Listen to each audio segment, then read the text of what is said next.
This is Correro, your platform for fearless political conversations. I am Godwin Sunday. In the clamor for state police, well, this clamor has intensified following a striking revelation by the governor of Zamfara State, who admitted that he knows where terrorists are hiding but cannot act without federal approval.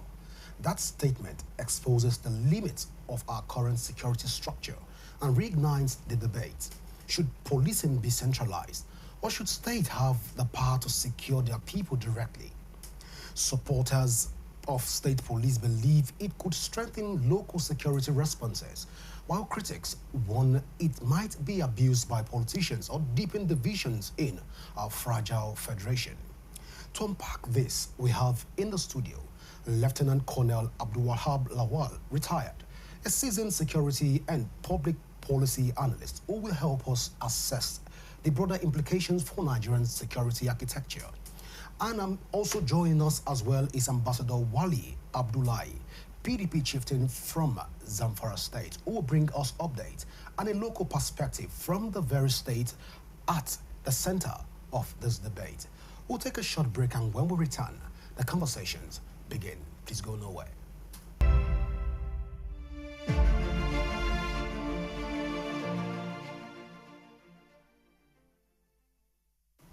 All right, welcome back. Well, gentlemen, I want to say welcome to Correro. So let's even say at this point in time, let's begin with Ambassador Wali. What is the state of, the true state of issues going on in Zamfara State as it stands right now?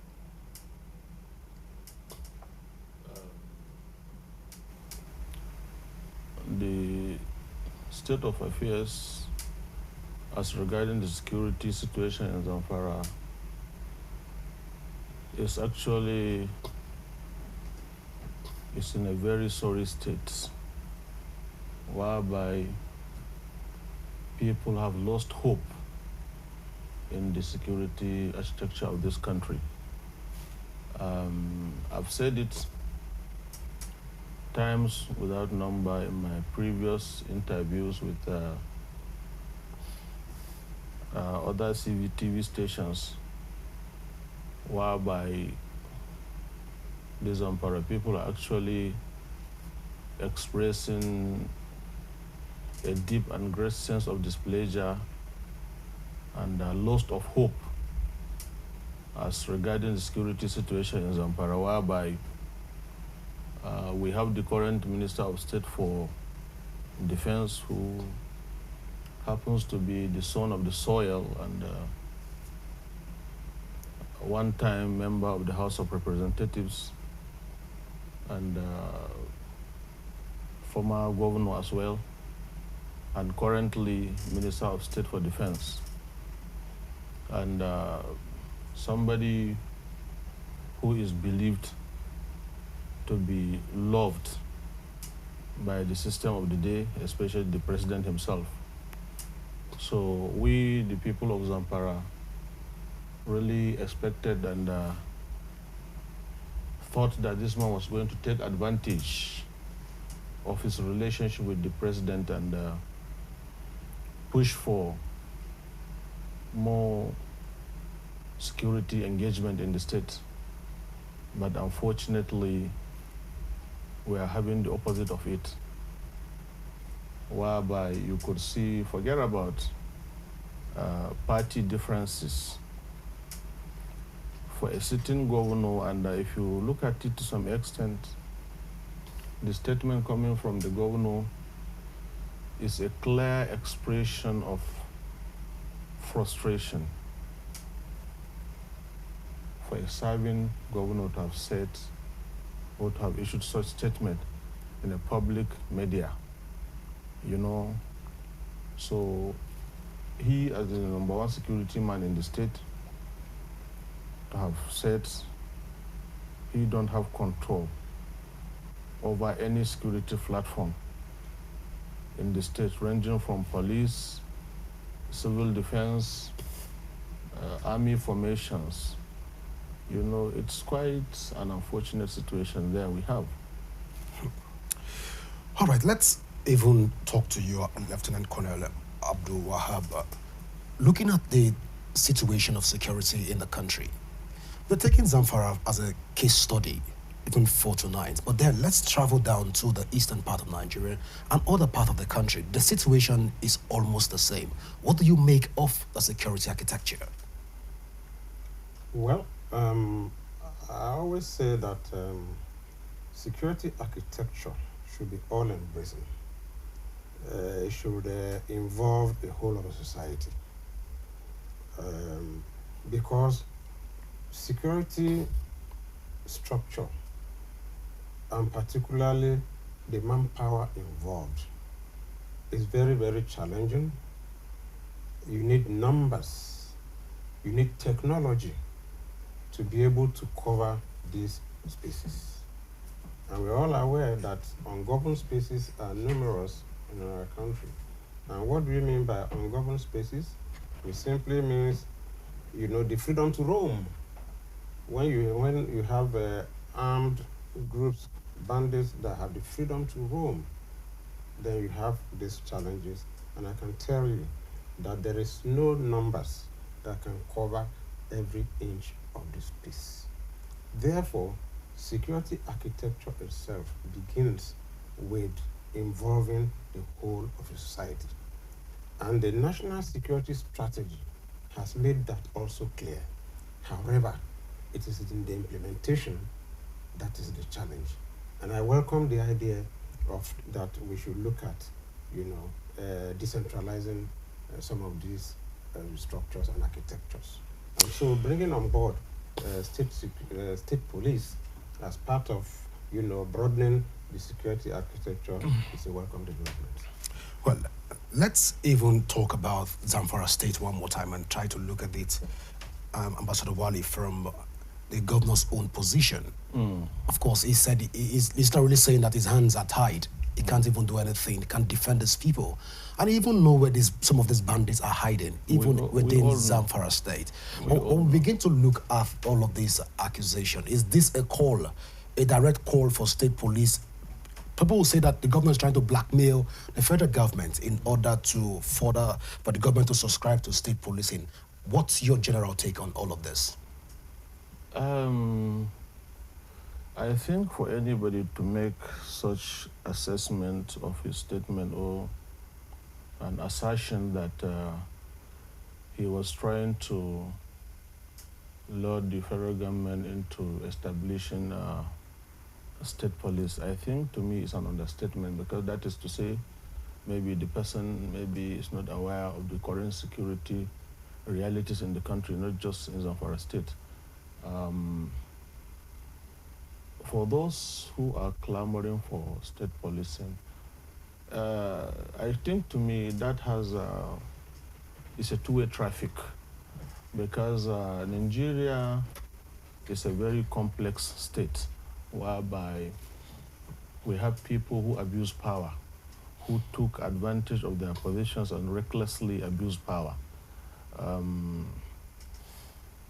If I was discussing with some people about this state policing, and as for my governor, he is not really clamoring for state police, because, okay, let's, for instance, we have the establishment of the state police. Does that mean the federal police are going to be withdrawn from that state, or they will still be there? So if they are still going to be in that state, automatically still the governor's hand may still be incapacitated, because looking at how many will be their number? These are new. These people are new as the state police. Of course, they will have to be recruited. So automatically there's an existing police structure in the state. Now, for a governor to say, okay, there's formation of army in the state, DSS, police, civil defense, and the rest of them. Okay, now you just have one segment of a security attachment that is called state police. In a situation whereby there's friction between the two, you as the governor, you have absolute control of the state police.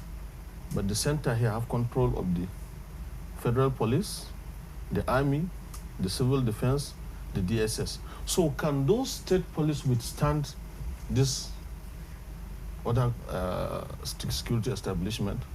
So there must have to be that synergy. And unfortunately, if these ones are received instructions and orders from the center here, and unfortunately you as a governor, you have given instructions to the so-called state police, and there's no that synergy between the two. Don't you think there's going to be a kind of what do they call it, a kind of sabotage and frustration in the execution of their duties? That is my own observation. You understand? So anybody who thinks that the governor maybe is calling for the formation of state police, yes, if it's been done in good faith, yes, to some extent to me, it's okay. But another factor again, whereby we have people who abuse public offices. Some of them are ministers in this cabinet. Well, we will come back to that part of the conversation. Yeah. Let's look at the whole security blueprint in the country. Colonel, you've been able to travel far and near in this country to even understand. You've been a foot soldier and you understand the whole terrain of Nigeria, especially when it has to do with security. People will say that these loopholes is deliberately created by government in order to ensure that the security vote counts for something. Now, when you look at this conversation and try to tie it up to the porous borders that we have across the country, how will you react to this assertion? Well, my reaction is simply that the existing structure is overstretched. And everybody realizes that. And that is why there are, conversation on how to improve on actually making sure that they are more effective than it is today. But my own concern is about how you can provide technology to really support the human presence. And that's the conversation that's more important for me than to begin to say that you need the more soldiers and all that, and let us centralize them. Whether you centralize them or not, the question still remains that you need to cover these open spaces, these ungoverned spaces, and you need to really do it with real time. And talking about terrain, as you have said, yeah, I've traveled far and wide of this country, and I know the challenges of the terrain. Okay, I know that there's a need for proper geostrategy in order to cover these geographical difficult terrains. And most countries do it with sophisticated technology. Talk, for example, about border, the porosity of border you are talking about. No human being can line up the whole length and breadth, the whole length of our borders. The eastern side alone, the Cameroon side alone, is about 1,600 kilometers. Are you going to line soldiers along that line? Are you going to put... So there's the need for us to redraw the security architecture for border protection. And that much I really endorse and support. However, it has to be coordinated with proper technology. And that's my take. Okay, so if I get you correctly, you're saying that the whole security architecture is not designed to further encourage politicians to be able to dip their hands into the coffers of the security votes, if I would get you correctly on that stand. Well, they do the oversight. Okay, they do the oversight. So if they do the oversight and they fail in their oversight, then the people should hold them accountable.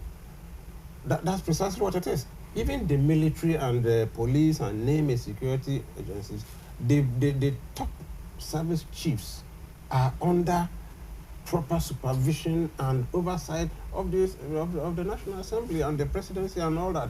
So if we talk about, inappropriate use of funding, misapplication, or corruption, and name all that, the National Assembly holds responsibility for this oversight function, which people can hold them accountable for? Well, Ambassador, Wale, let's travel again to Zamfara, looking at the state policing, even as it has become a front burner conversation across the country. The insecurity that we've seen play out in Zamfara for the last couple of months is worrisome. But then, what seems more worrisome is the vigilantes that communities have been set up in Zamfara state right now, even trying to assist in combing some of these challenges in advance. We want to speak to this issue. First, on the political side of all of the internal security that we have in Zamfara, how effective has the vigilantes been so far in Zamfara state? Knowing fully well that in some communities in Zamfara right now pay ransom to bandits and other form of criminal gangs to go to the farms. Well, I think there is limit to what the vigilante group can do. Mind you, these guys carry only locally fabricated arms. How can you go and say you are fighting somebody carrying RPG, AMG, and the rest of more sophisticated weapons? The colonel knows what I'm talking about because he's a professional. Most of these guys, the guns they carry about are those they use, what do they call it? This locally made Boris. Boris, yes. Cartridges. Yes, locally made cartridges for them too. So how can you confront somebody carrying AMG, RPG, and the rest of that? For somebody, they were showcasing the other time that they have this gun that can shoot aeroplane. Anti-aircraft guns? Anti-aircraft gun. How do you face such people? They were jubilating in the public media that we have acquired this, we have this. And truly they have it. They were even claiming that other, one of the Air Force aircraft that has been shot down, that they did it. So to me, yes, it's a good thing that the communities must have to come now and protect themselves, which even I've seen it, even the Chief of Defense Staff come out and said people should now protect themselves. But there's limit to that, because if you now go and say you're acquiring AK-47, even him, who was a security personnel to the rank of a lieutenant colonel, does not have AK-47 now. It is against the law in Nigeria for him to own such. You are right. So how can this man now say he's protecting himself? This one that what do they call it? This gun they sell everywhere. What was it? Pump action. Pump action. Virtually, that is the only gun that is allowed for anybody at the top war to even have. So how can the vigilante address such situation? Yes, they are trying, because the way we see our people dying by the day, every day by day, to some extent we have to, because, you know, gone. And by the grace of God, the bullets, the locally fabricated bullet they made, the cartridges they made to shoot those guns with, are so powerful that they can even cut a tree. Yeah. If they hit human being, they divide it into two. So that, to some extent, creates certain degree of fear to those bandits. That, okay, these locals have fabricated something that if it hit us all, it would squarely divide you into two. So to some extent, that has bring a certain degree of a kind of succor to the people. But there is certainly limit to what the people can do, and there is limit to what the government itself can do. This issue has been on, even the former governor of Kaduna State said so, that we should face these people head on. I was kidnapped. For 18 days, I told you I was kidnapped. And while I was in that captivity, I know what we've discussed with them. And I've seen the kind of guns these guys carry about. For that 18 days I've been with them. You understand? So I think, to me, for, like the colonel said, the security establishment in Nigeria is being overstretched. Certainly it is. So we need more security involvement and engagement, and holistically, not the ones we're having today. Because to me, I think I may say it's been compromised.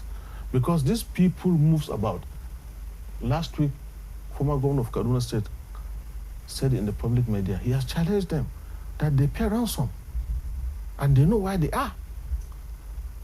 That if anybody is saying what he's saying, they should come. He is here in the studio. They should come and challenge him. So what are you talking about?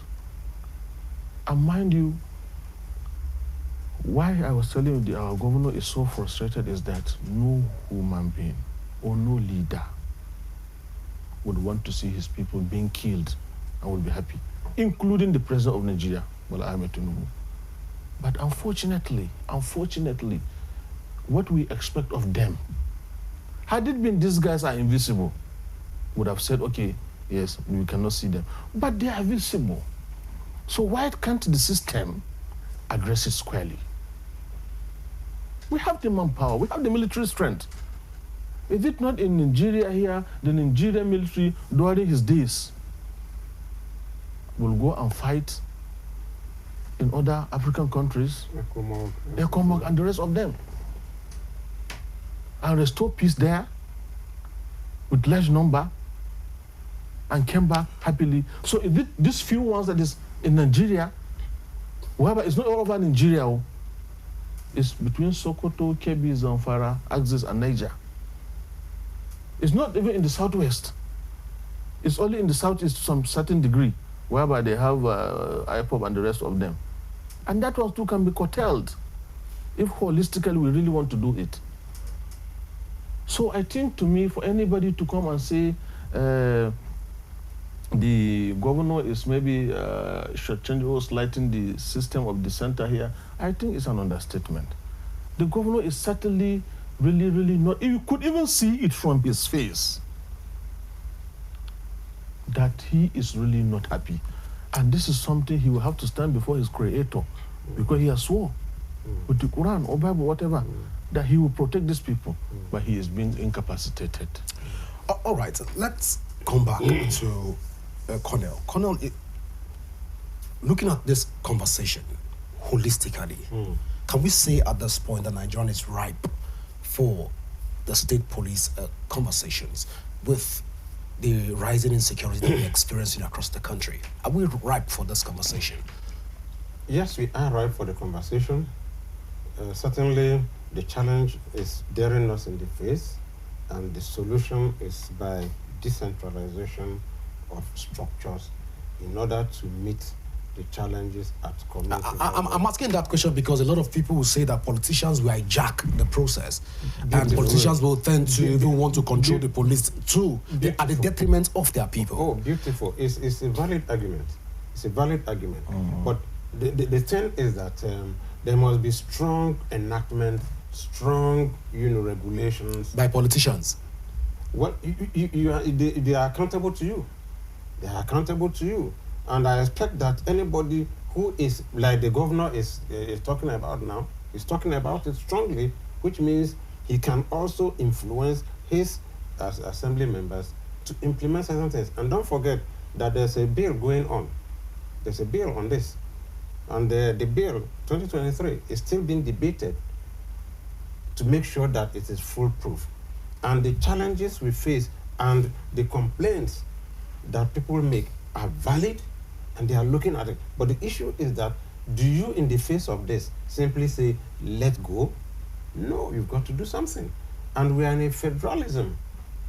We are in a federalism. So decentralization of security architecture is normal in a federalism, to be able to decentralize it. How you do it and how best you can do it should be evolving in a way that as soon as, and even policy making, once you have established a policy, through implementation, you begin to learn, You begin to monitor, evaluate, learn, and refraction and reframe. So at any point in time where there is abuse or some infraction along that line, you begin to tinker and begin to improve on it. So in the face of situations where we have across the country where most politicians don't even obey court orders, you're saying at this point that if we are ripe for such a conversation in our nascent democracy, or should you just throw this document into the bin and try to empower the military? For me, first of all, as a military expert, and secondly, as a policy analyst, the starting point for everything discussion at all is the Constitution and the law, backing them. The law enactment that seems to address the challenges.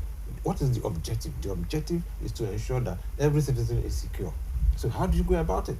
And you begin to do enactment. You have the Constitution, provision is there, the constitutional provision is there, and you have the structures, they are all there. So all you require to do is improve on them and work on them rather than let go.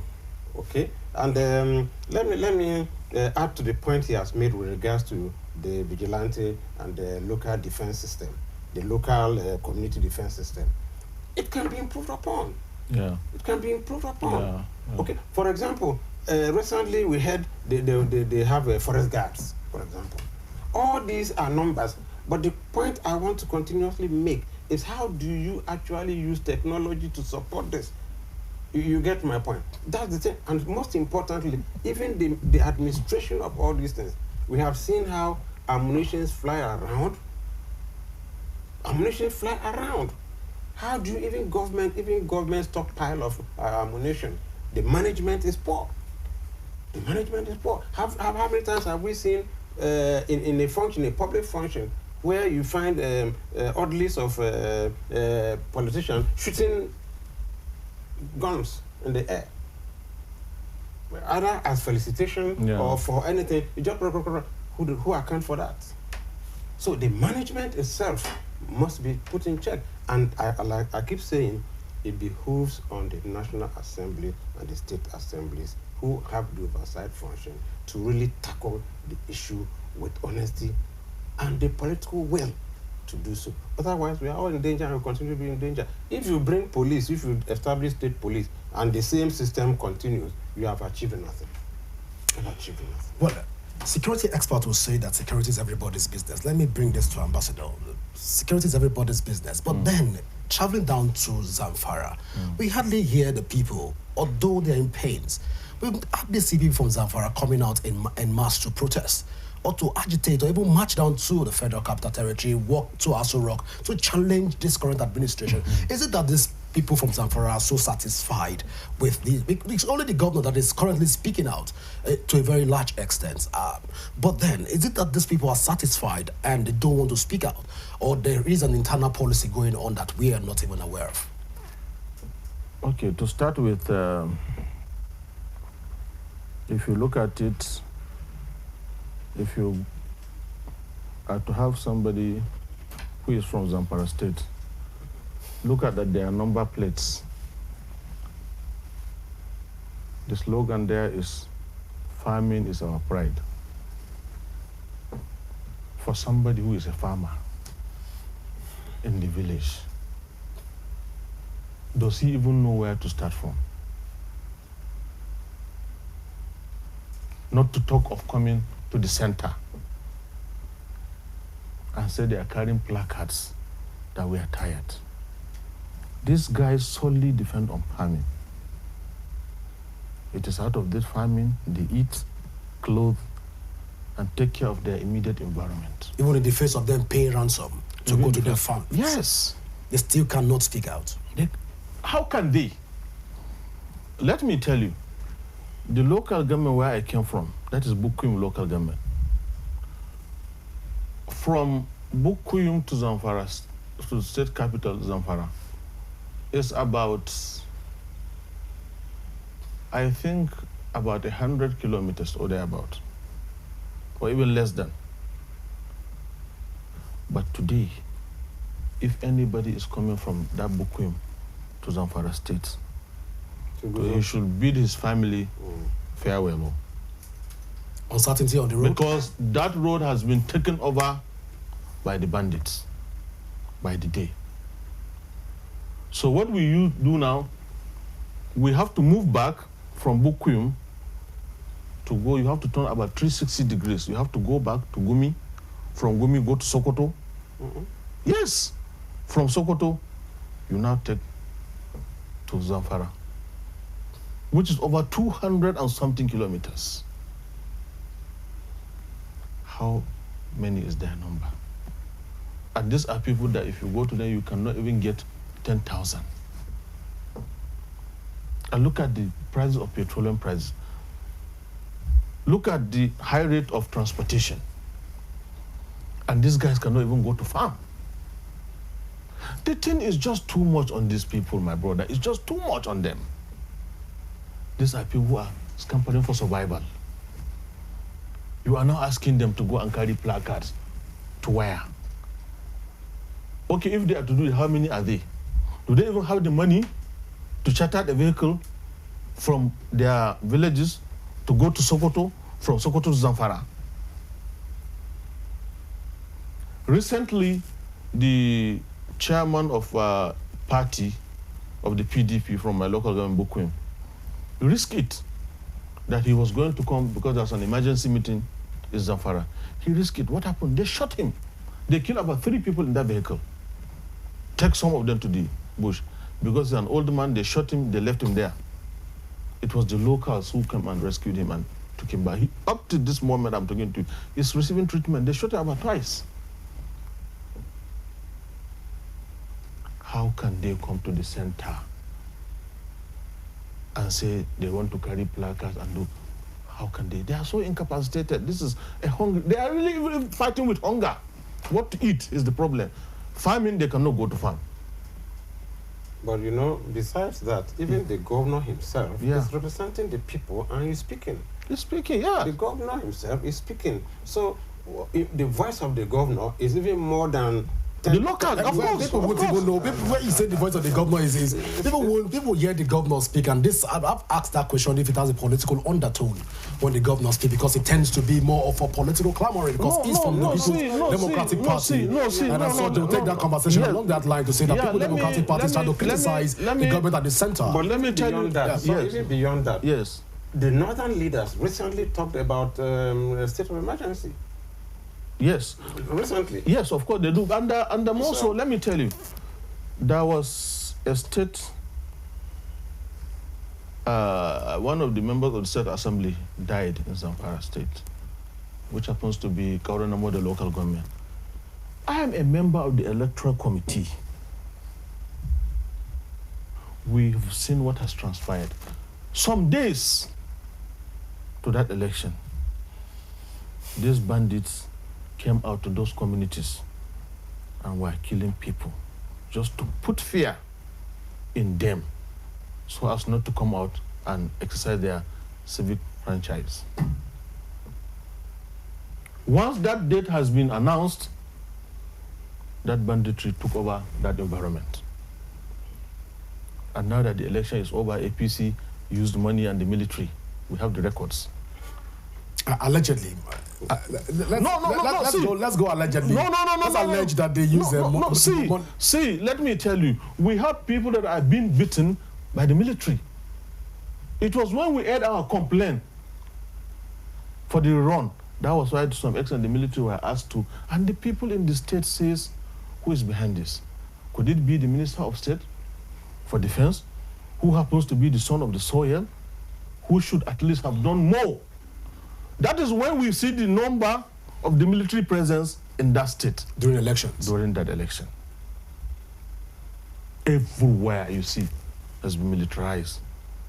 Simply because we really want to win this. Okay, if we have such energy, why can't we put it in to protect these people? That is when these people will honorably, even we are members of the PDP.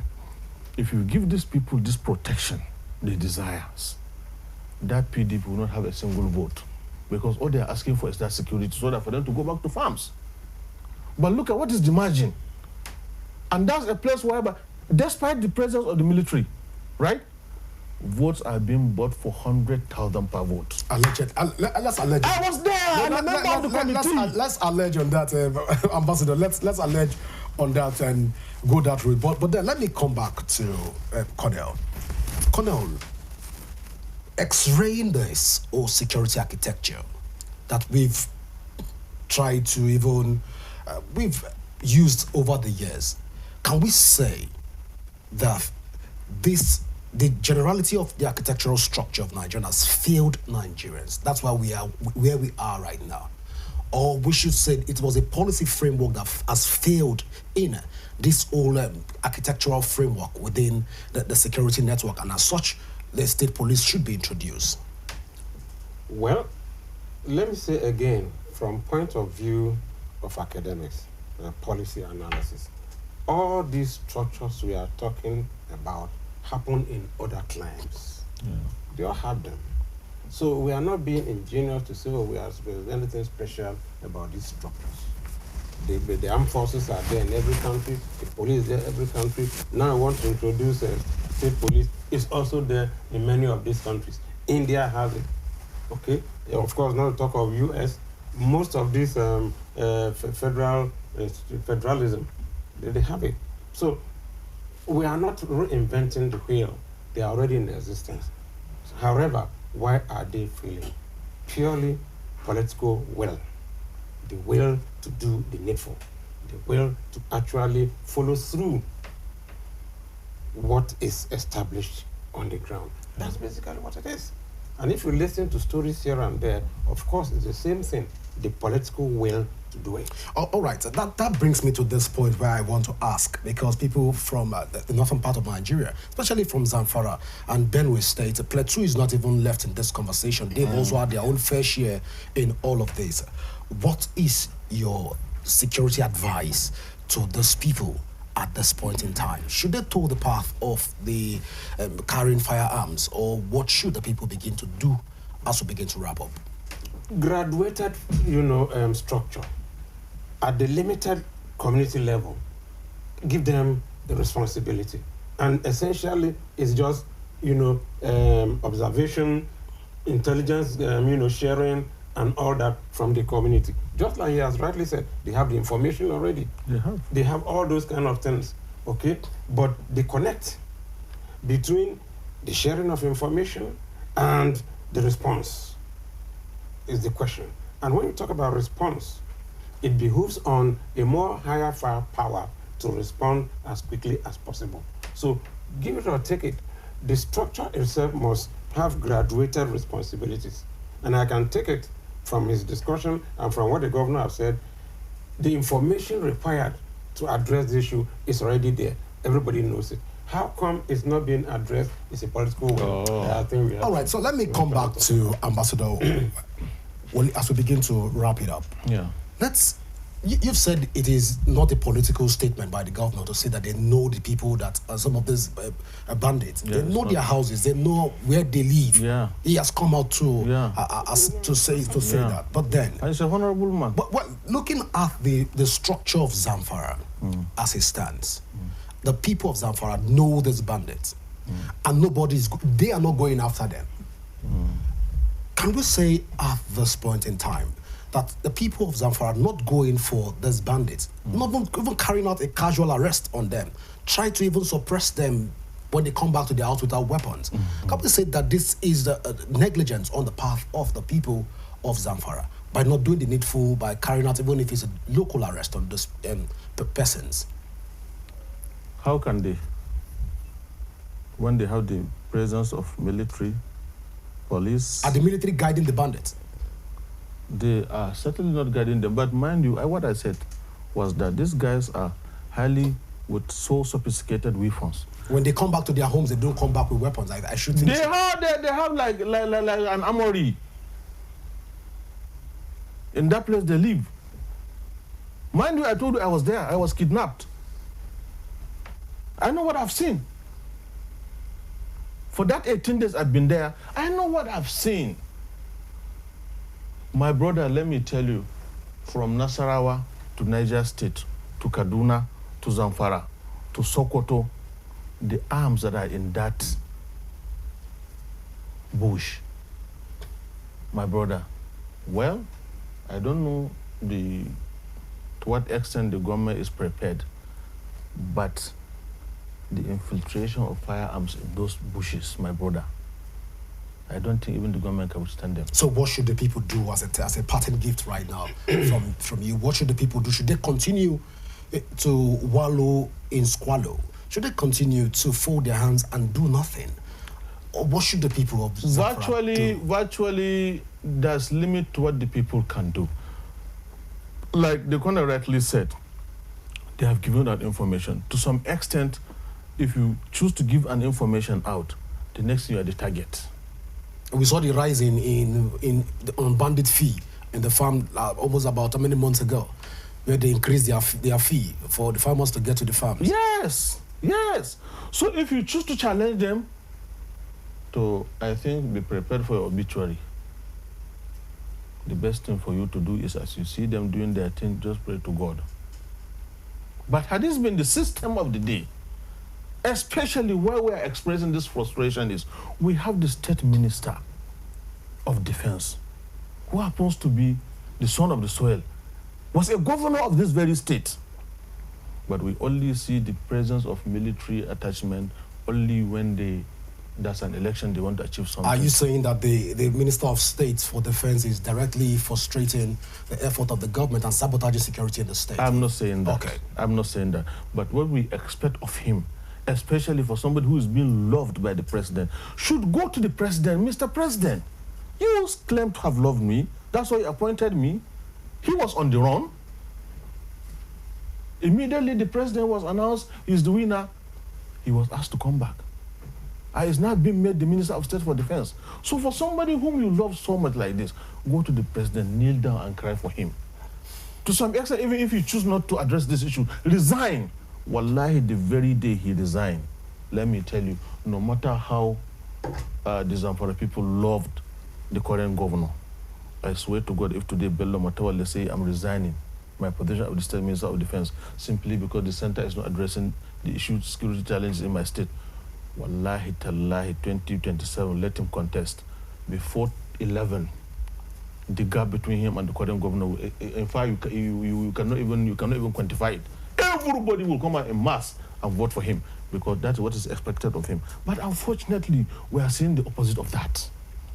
What we expect of him, have you ever, tell me in any of the national media where you see the State Minister of Defense coming out to cry on behalf of his people? I'm challenging you. Well, let's take that challenge to the State Minister of Defense also. At this point, of course, he's watching us on this program, and we know that he will definitely speak to the issues at hand. But at this point, I want to say thank you so much, gentlemen, for finding out time to be with us here on Corero. Thank you. But the conversation is never ending because we'll definitely continue this conversation as we begin to x-ray and let issues. me just make a last point on this question. I think the proliferation of arms must be curbed, and we should have to strengthen the National Center, excuse me, for small arms and light weapon control, because the picture he has painted about proliferation of arms is the truth of the matter. Over 7 million, by estimate, of weapons are everywhere within the country. This must be mopped up, and that's the only way forward that we can actually get a better situation. Otherwise, Nigeria is in the near theater state, in near war theater. We must mop up all these weapons, small arms and light weapons everywhere. That's everywhere. That's just it. Everywhere. Well, like I said, the conversation is just starting, of course. But I've been signaled our time is fast spent, and I wish we had more time to talk more even on these issues. I want to say thank you again, Ambassador Oli, for finding out time to be with us, and Colonel, thank you so much for your time. Thank you for having us. Well, viewers, this is how far we can go on the show today. Do remember that you can join the conversation on our various social media handle currently showing on your screen. And you can also download the Rapid TV app from your Android and iOS devices to keep track of our broadcast. My name is Godwin Sunday. Always remember that peace and unity are the pathways to progress. Do enjoy the rest of your evening. Bye for now.